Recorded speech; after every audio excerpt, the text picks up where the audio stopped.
Assalamualaikum warahmatullahi wabarakatuh.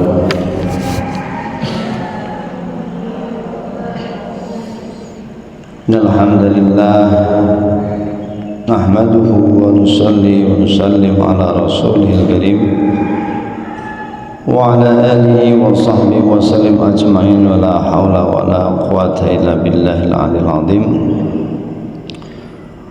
Rabbi shrah li sadri wa yassir li amri wahlul 'uqdatam min lisani yafqahu qawli. Amma ba'd. Kita lanjutkan kajian kita, masih beberapa makalah para ulama yang penting kita ketahui, kita pahami sebagai panduan kita hidup di dunia, agar kita hidup dalam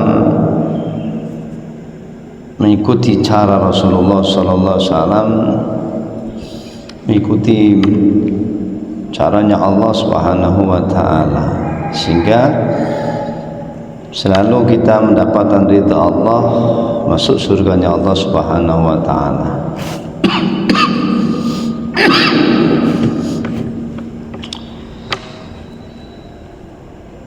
Bismillahirrahmanirrahim. An Sufyan Ats-Tsauri radhiyallahu anhu, bahwa Syekhul Imam Malik dia katakan, kullu maksiatin an syahwatin fa innahu yurja ghufranuha wa kullu maksiatin an kibarin fa innahu la yurja ghufranuha. Karena maksiat iblis kana asluha minal kibr wal zalata kana wa zalata sayyidina Adam kana asluha minas syahwah.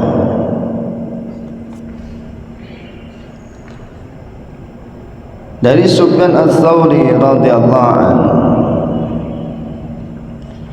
mengatakan, kullu maksiyah an syahwat, setiap maksiat yang datang dari keinginan hati kita,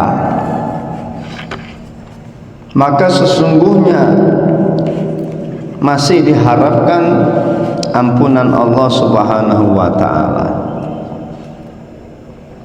Dan setiap maksiat yang muncul karena sebab kesombongan, maka sesungguhnya kemaksiatan itu tidak diharapkan pengampunan Allah Subhanahu wa taala. Kenapa? Karena maksiat iblis kan aslun minal kibr, karena maksiat iblis laknatullah alaih asal mulanya adalah atas dasar kesombongan. Dan karena kemaksiatan Nabi Adam alaihissalatu wassalam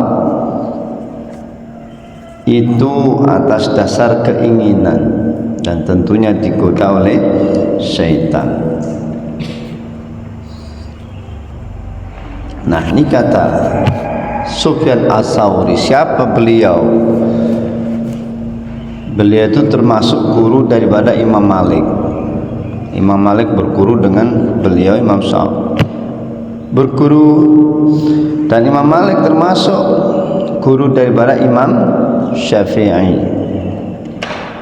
dan Imam Syafi'i termasuk guru dari Imam Hambali. Jadi Imam Ats-Tsauri ini adalah gurunya,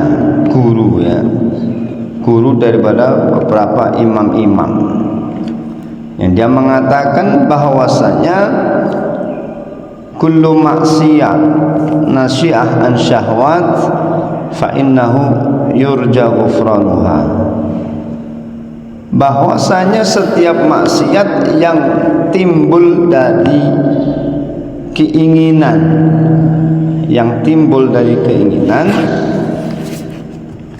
itu ada harapan diampuni Allah Subhanahu wa taala. Ya. Jadi ada seseorang ini berbuat maksiat. Kemaksiatan itu berdasar dengan keinginan kita. Ini masih dimungkinkan dia akan bertaubat, ya. Dia akan bersimpu bermunajat dengan Allah Subhanahu wa taala. Dia akan meminta ampunan pada Allah Subhanahu wa taala, sehingga ampunan ini masih bisa diharapkan dari Allah Subhanahu wa taala. Karena memang dia maksiat, tapi maksiat itu datang dari keinginan hati dia. Lain ketika manusia ini bermaksiat, tetapi dia bermaksiat atas dasar kesombongan. Atas dasar kesombongan, merasa dirinya paling tinggi, merasa dirinya paling mulia, merasa dirinya paling dan paling. Ini sebagaimana sifat iblis laknatullah alaih. Dia katakan, ana khairu minhu, khalaqtahu min tin wa khalaqtahu min nar. Iblis mengatakan, saya itu lebih baik daripada dia. Nabi Adam diciptakan dari tanah, saya diciptakan dari api. Nah, ini ada kesombongan dalam diri iblis. Dia mengatakan, saya lebih baik, saya lebih baik, saya lebih baik. Ya, padahal tidak ada yang layak. Makhluk Allah Subhanahu wa taala menyombongkan diri itu tidak ada. Tidak ada. Yang layak untuk sombong hanyalah Allah Subhanahu wa taala, ya. Makanya sifat iblis ini sombong. Maka orang sekalipun katakanlah dia ahli maksiat, besok di akhirat akan dicuci, besok di akhirat akan disiksa dari beberapa macam dosa yang dia buat, kemudian dia siksa sampai bersih, tapi masih ada dosa sombong. Maka sombong itu menjadikan dia tidak masuk surga. Katakan, la yadkhulul jannah al mutakabbirun. Tidak akan masuk surga orang-orang yang punya hatinya sifat sombong. Jadi menyombongkan diri. Kita itu siapa? Kita hamba yang lemah, tidak layak menyombongkan diri. Katakan khuliqal insanu dha'ifa, bahwasanya manusia diciptakan dha'ifa, dalam keadaan lemah. Manusia diciptakan dalam keadaan lemah. Bagaimana dia kuat? Kalau kuat ya, seberapa kuatnya? Cukuplah kita melihat, mendengarkan, mengingat-ingat kisah-kisah Qarun laknatullah, kisah Fir'aun laknatullah alaih, ya. Kisah Namrud laknatullah alaih. Mereka orang yang dengan kekuasaannya menyombongkan sehingga dia dapat memerintahkan rakyatnya dengan mudah. Tapi atas kesombongannya menjadikan dia tidak mau taat dengan Allah Subhanahu wa taala, maka dibinasakanlah itu Fir'aun. Begitu juga Qarun, dia punya banyak harta, ya. Dia pintunya besar, bahkan kuncinya saja luar biasa besar, hartanya melimpah. Karena kesombongannya dia tidak mau taat dengan Allah Subhanahu wa taala, Allah juga binasakan Qarun laknatullah alaih.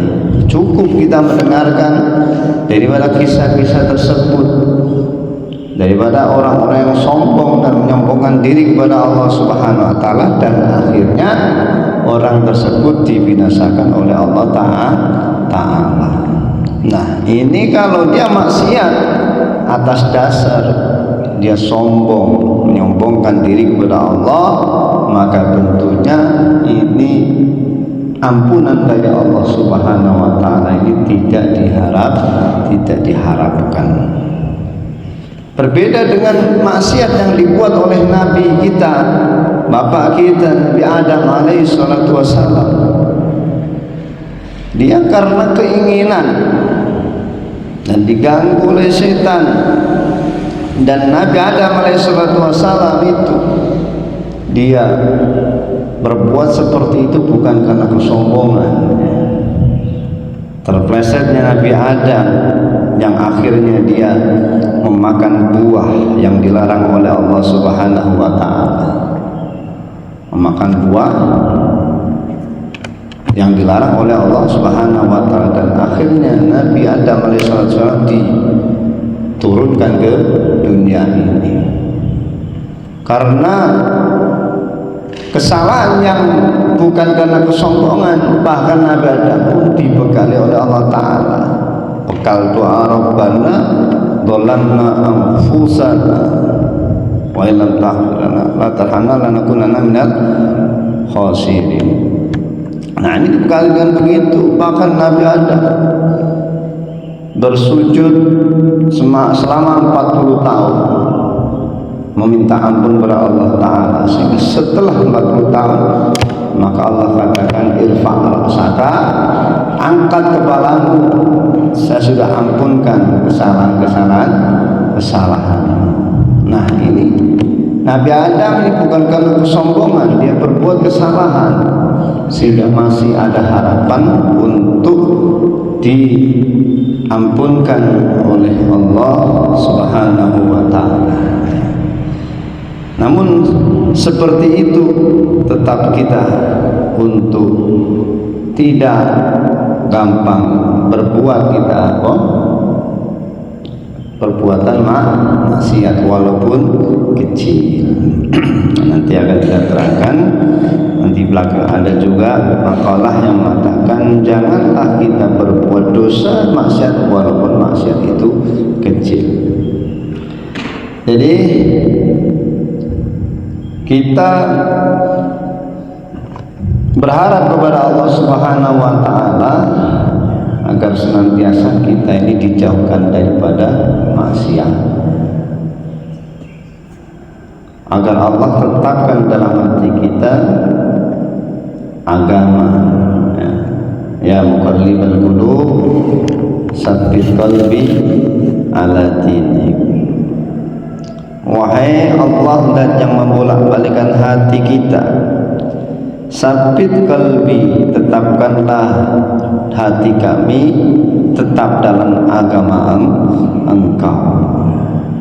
Karena Allah mampu membolak-balikan hati manusia yang dulunya kafir tahu-tahu jadi muslim, yang dulunya muslim tahu-tahu jadi kafir, yang dulunya dari menjadi ahli taubat, ahli sholat, tahu-tahu jadi ahli maksiat. Pagi itu maksiat, subuh sudah taubat, sore taubat, subuh sudah maksiat lagi. Dalam waktu yang sekejap Allah ini mampu merubah hati seorang mukmin. Maka kita senantiasa minta kepada Allah akan diberikan jalan kemudahan untuk melakukan perbuatan-perbuatan yang menjadikan kita masuk surganya Allah Ta'ala. Kita tidak tahu ini. Saat ini kita ngaji, saat ini kita mondok, saat ini kita sholat, saat ini kita taubat. Apakah nanti di ujung akhir kita ini termasuk ahli surga atau ahli neraka? Maka kita berharap dengan Allah, dengan rahmatnya, berharap dengan Allah, dengan hidayahnya, diberikan istiqomah sampai akhir hayat kita. Dan tentunya kita berusaha buat kita kegiatan-kegiatan keagamaan, kita buat kegiatan-kegiatan jalan menuju surga. Karena dikatakan tanda-tanda ahli surga, dia orang itu adalah orang yang sangat dimudahkan untuk melakukan amalan-amalan yang menuju kepada surga. Dikatakan tanda ahli neraka, dia itu akan mudah melakukan satu perbuatan-perbuatan yang menjadikan dia masuk neraka. Kita gampang apa tidak? Ketika kita gampang beramal ibadah, ketika kita gampang melakukan satu kegiatan agama, mudah-mudahan saja kita termasuk ahli surga. Kalau saja kita diajak kepada kemaksiatan, kita mudah untuk berbuat maksiat, naudzubillah min dzalik ya. Mudah-mudahan Allah Ta'ala beri, Allah Ta'ala rubah ya. Maka harapan kita hanyalah Allah Ta'ala. Nah, kita berdoa supaya Allah menetapkan diri kita dalam kebaikan terus sampai akhir hayat kita, hidup bersama ridhonya Allah Ta'ala. Jangan kita sombong sebagaimana kesombongan yang dibuat oleh iblis laknatullah ya. Kita ini adalah lemah, tidak bisa apa-apa. Maka lemah kita ini butuh kepada Allah, ya Allah yang maha kuasa, Allah yang maha membolak-balikan hati kepada kita, Allah yang maha dengan rezeki. Kita kuat yakini Allah Ta'ala maha kuasa, kita ini adalah hamba Allah yang lemah.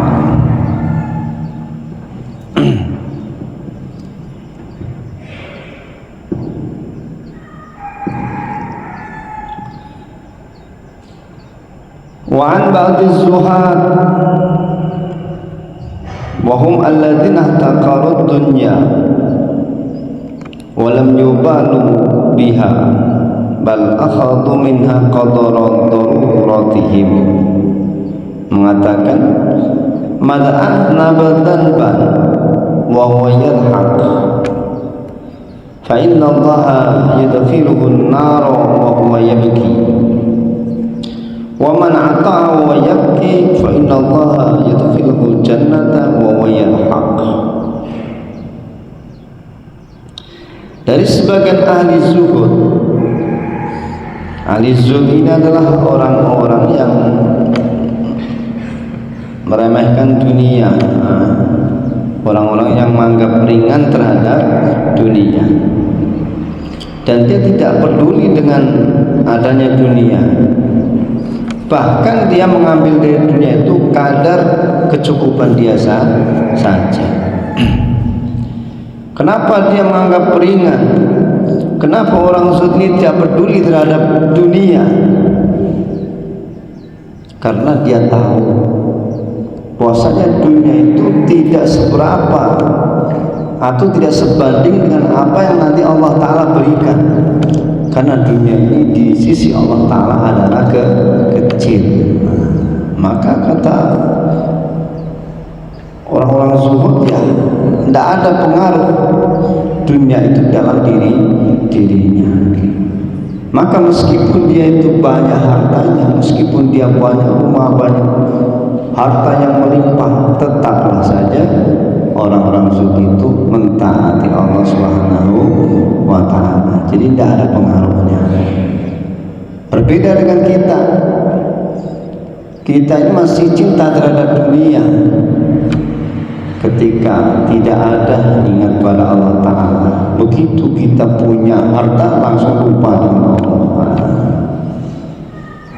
Kalau kita semasa santri ya, mungkin besel kiriman telat saja, katakanlah biasanya setiap tanggal 1 kiriman datang, ini sampai seminggu kiriman nggak datang-datang, maka dia taatnya Allah Ta'ala itu luar biasa. Ya Allah, minta uang ya Allah, kirimkan ya Allah, mudahkanlah rezeki bapak emak kami ya Allah, untuk mengirimkan uang untuk kami yang sudah 1 minggu tidak jajan ya Allah. Ya Allah, nangis-nangis tidak begitu, duhanya kuat, hajatnya kuat begitu. Begitu tahu-tahu datang uang sekepok, wah, berapa itu sekepok tuh? Tahu-tahu datang makanan jajan, lupa semua, sudah enggak lagi sholat duha, sudah tidak lagi doa, sudah tidak lagi tahajud, sudah tidak lagi apa? Minta pada Allah. Padahal hanya katakanlah ya hanya kayak begitu, belum yang namanya dunia yang melimpah. Maka mungkin kalau saja kita diberikan dunia yang melimpah, maka itu ujian bagi kita malah ingkar kepada Allah Subhanahu wa taala. Maka Allah Taala ini Maha tahu. Mungkin kita belum pernah mendapatkan dunia yang melimpah, harta yang melimpah, karena Allah ngerti kalau kamu dikasih harta yang sebegitu banyaknya, pasti kamu akan durhaka. Kata Allah, "Lau basatallahu rizqa labaghaw." Jika Allah berikan rezeki harta yang melimpah, labaghaw, kamu pasti durhaka kepada saya, kata Allah. Nah, maka kalau saja sekarang kita tuh masih miskin-miskin saja, ya kita syukuri saja, itu pemberian dari Allah. Mungkin ini terbaik bagi kita, terbaik menurut Allah, ya. Baik menurut Allah, baik menurut kita yakini begitu.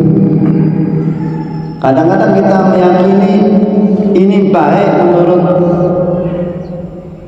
kita, ya. Tapi belum tentu menurut Allah itu baik. Jangan-jangan dikehendaki Allah kita itu tidak punya apa-apa. Nah, itu terbaik menurut Allah, tapi menurut kita adalah buruk karena kita tidak punya apa-apa.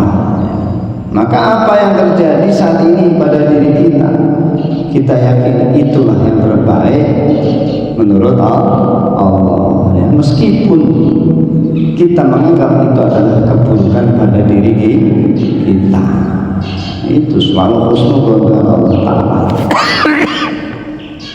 Selalu husnuzon dengan Allah Ta'ala. Belum tentu apa-apa yang menurut kita itu baik, menurut Allah Ta'ala itu baik, belum tentu. Belum tentu apa-apa yang menurut kita itu buruk, menurut Allah buruk, belum tentu. Bisa saja menurut kita buruk, menurut Allah baik. Bisa saja menurut kita baik, menurut Allah buruk. Maka tadi kita husnuzon terus dengan Allah Ta'ala akan sesuatu yang datang pada diri kita, sehingga kita tetap melakukan ketaatan kepada Allah Ta'ala. Ada satu cerita, mungkin sering kalian pernah dengarkan. Ada Arabi, dia singgah di satu pohon yang besar, namanya pohon beringin. Kemudian dia duduk santai,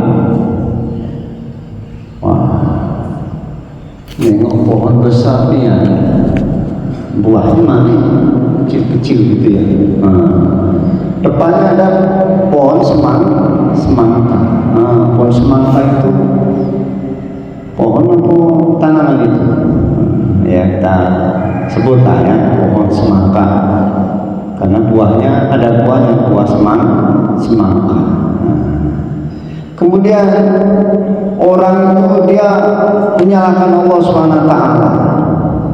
Ini pohon besar tapi nggak ada buahnya, bahkan kalau ada pun kecil.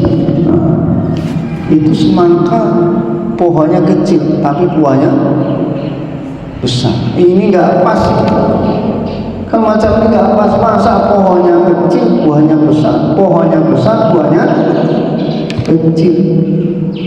Dia salah nggak begitu keyakinan dia bersuudzon dengan Allah Ta'ala, bahkan menyalahkan Allah Ta'ala. Ini nggak pas gitu. Tapi untungnya Allah Maha sayang dengan hambanya. Seketika itu Allah langsung tidak matikan dia, Allah hanya tegur saja. Ditegur, tahu ada buah yang kecil dari pohon yang besar jatuh ke kepalanya. Baru sadar. Nah, ada apa kepala saya? Ada buah kecil yang datang dari atas pohon yang dia teduhi di situ.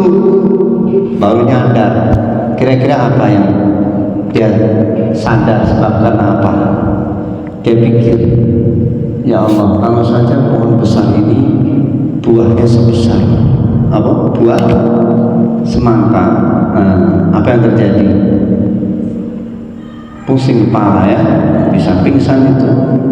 Duduk di bawah pohon yang besar, kejatuhan benda yang sebesar buah semangka jatuh ke kepala kita, pusing kita. Nah itu artinya ya sepertinya nggak pas ya.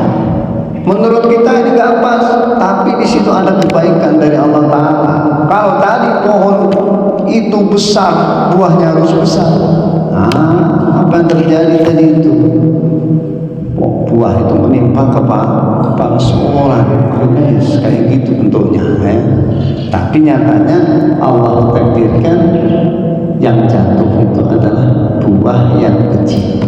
Nah ini baiknya Allah, baiknya kita. Nampak baik di mata kita, belum tentu itu baik di mata Allah. Nampak buruk di mata kita, belum tentu itu buruk di sisi Allah. Kita diberikan sakit dengan Allah Subhanahu wa Ta'ala, itu mungkin menurut kita adalah buruk. Tapi belum tentu itu buruk. Karena di sisi Allah ini punya keinginan lain pada kita ya.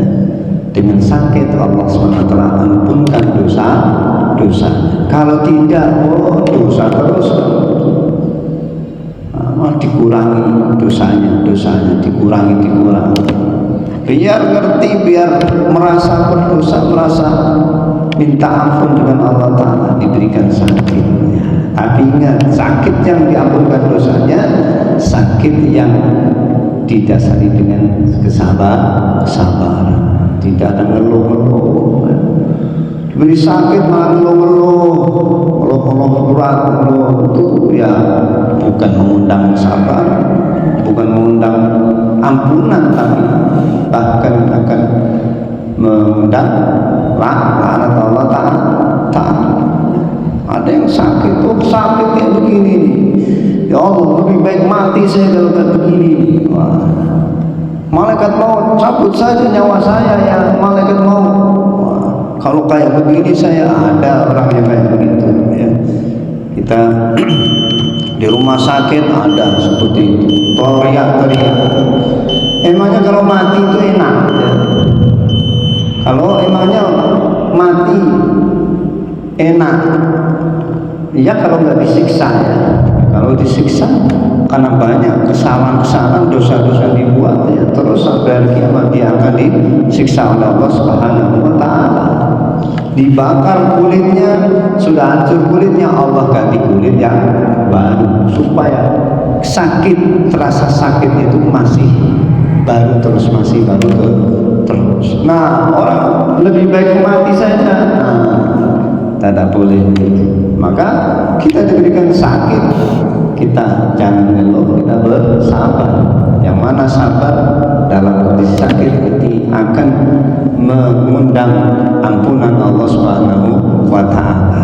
Maka yakini itu adalah kebaikan dari Allah Subhanahu wa Ta'ala. Sehingga dalam kondisi sakit, dalam kondisi sehat, dalam kondisi miskin, dalam kondisi kaya, dalam kondisi yang tidak sesuai keinginan kita, dalam kondisi sesuai keinginan kita, senantiasa kita tetap mentaati Allah Subhanahu wa Ta'ala, senantiasa kita tinggalkan kemaksiatan pada Allah Ta'ala. Nah ini tadi, bahkan sini katakan anba'di zuwatqom alladzina taqalu dunya. Itu orang-orang zuhud, ya zuhud itu boleh, dia punya harta yang banyak melimpah itu boleh, bukan berarti nggak boleh kaya, silakan kaya, tapi kaya itu ya tidak sampai masuk dalam hati kita ya.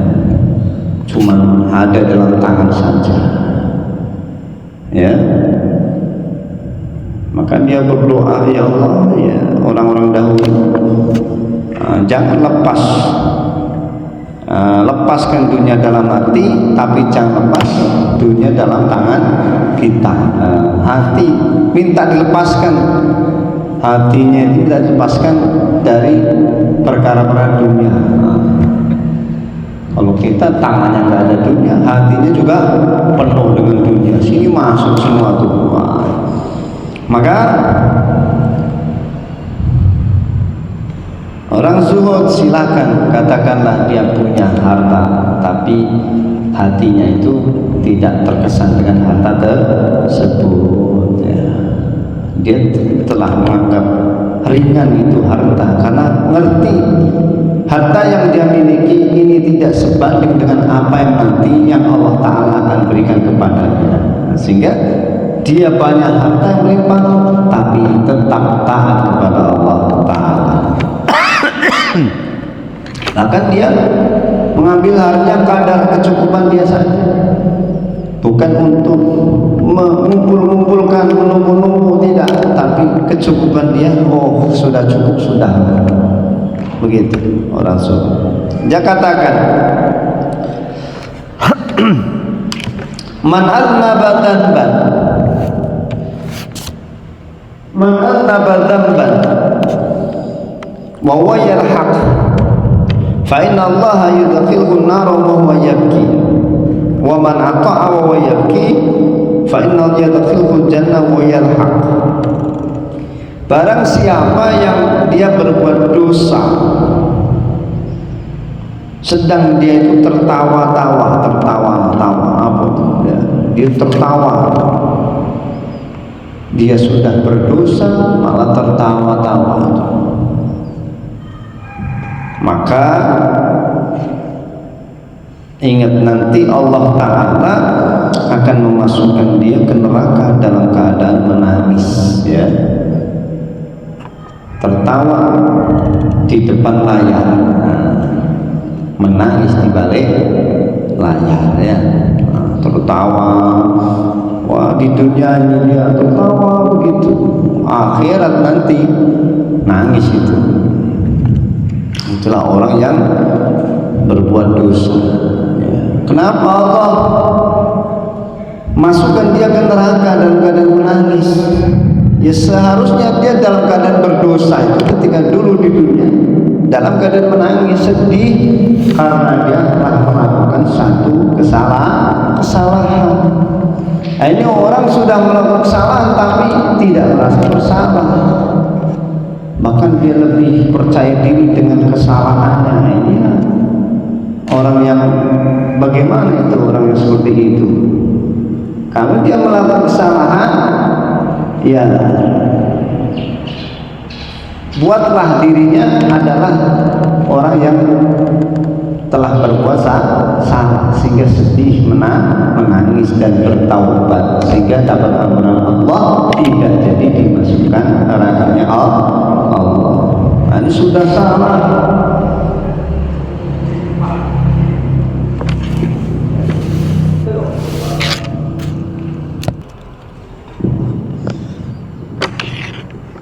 Ya begitu.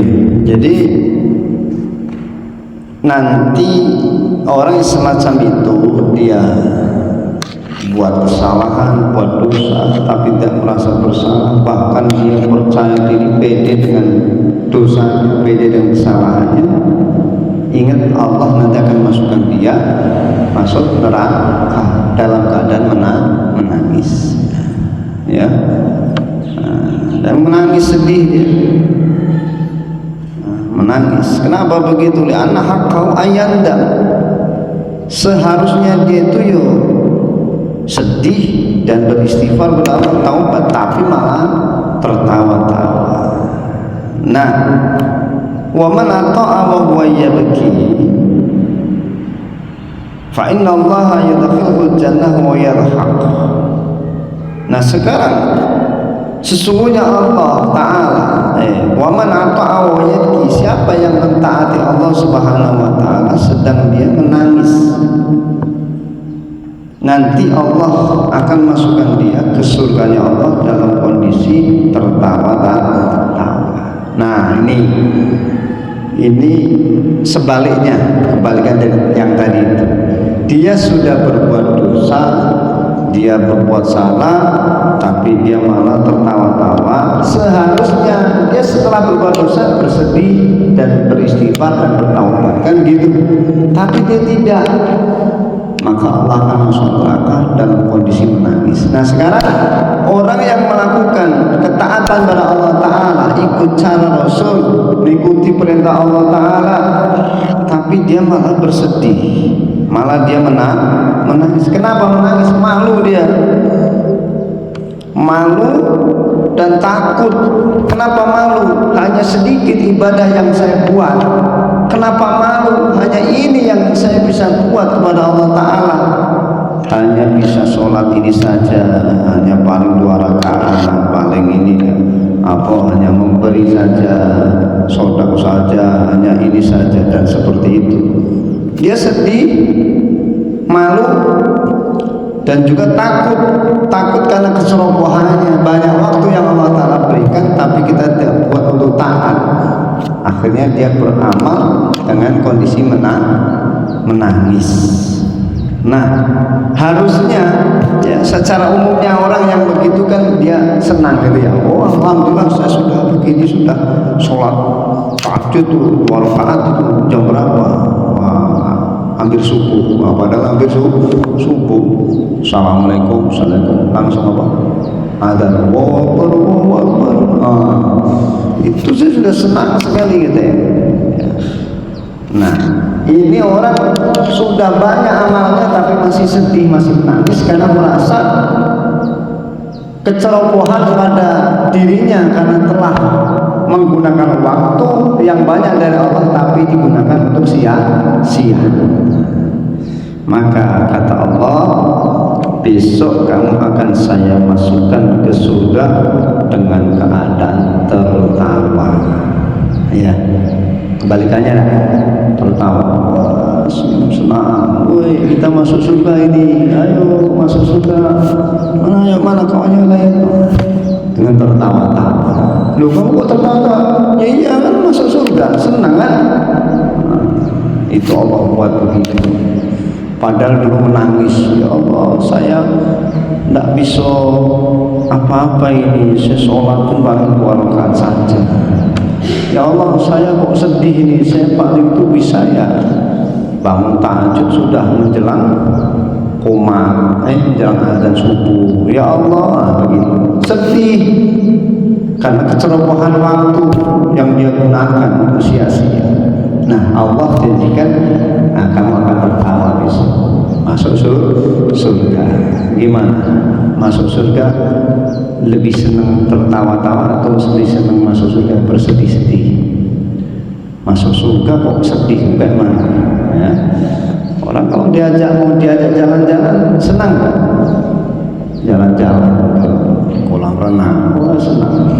Wih, besok berenang wih, gitu kan? Padahal belum berangkat, baru besok bukan sekarang. Terus senangnya sudah. Ya, atau mungkin diajak kemana lah ya, ke Jakarta, ke sana jalan-jalan lihat Monasnya, senang ya. Wah, begitu, dengan senyum-senyum, tertawa-tawa. Nah, maka ini 2 perkara ya, kita pahami mana yang baik yang harus kita buat, kita lakukan, mana yang buruk yang harus kita tinggalkan. Jadikanlah kita sebagai orang yang senantiasa mentaati Allah, senantiasa cinta dengan Rasulullah Sallallahu Alaihi Wasallam, sehingga akan mudah untuk melaksanakan perintah Allah, mudah melaksanakan perintah Rasulullah Sallallahu Alaihi Wasallam. Paham ya?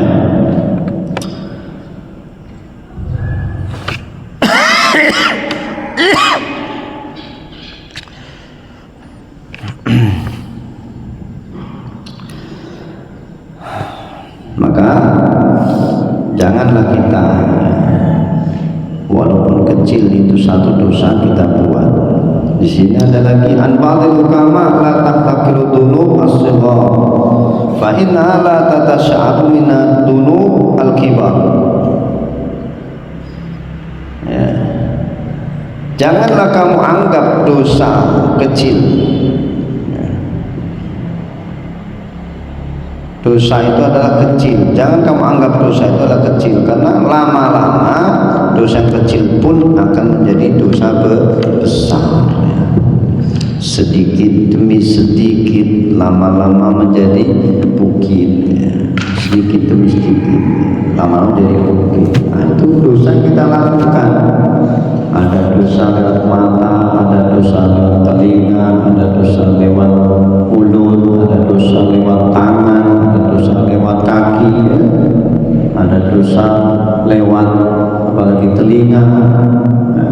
Semuanya ada dosa, maksiat yang ada. Mungkin bisa dikatakan itu adalah dosa kecil, tapi lama-lama kalau kita remehkan itu dosa, akan semakin besar itu dosa. Maka orang beriman itu, kita berbuat dosa yang kecil itu seperti orang akan tertimpa gunung tepat di atas kepala kita. Maka begitu takutnya itu, oh Masya Allah, mau ketimpa ini kubah masjid ini, mau nimpa, tuh takut. Itu orang beriman, padahal dosa kecil, ya, padahal dosa kecil.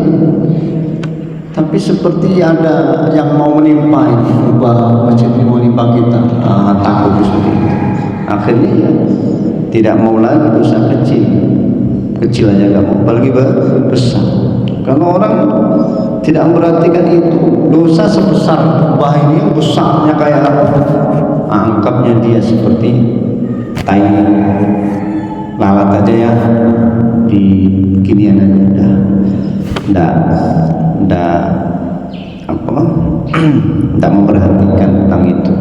Maka akhirnya dia buat lagi dosa, buat lagi dosa, buat lagi dosa. Makanya pesan para ahli hikmah, la tahqiru dzunubus shighar fa innaha la tatasha'ab minha dzunubul kibar. Jangan remehkan dosa kecil, karena lama kelamaan yang kecil-kecil itu akan menjadi besar, ya.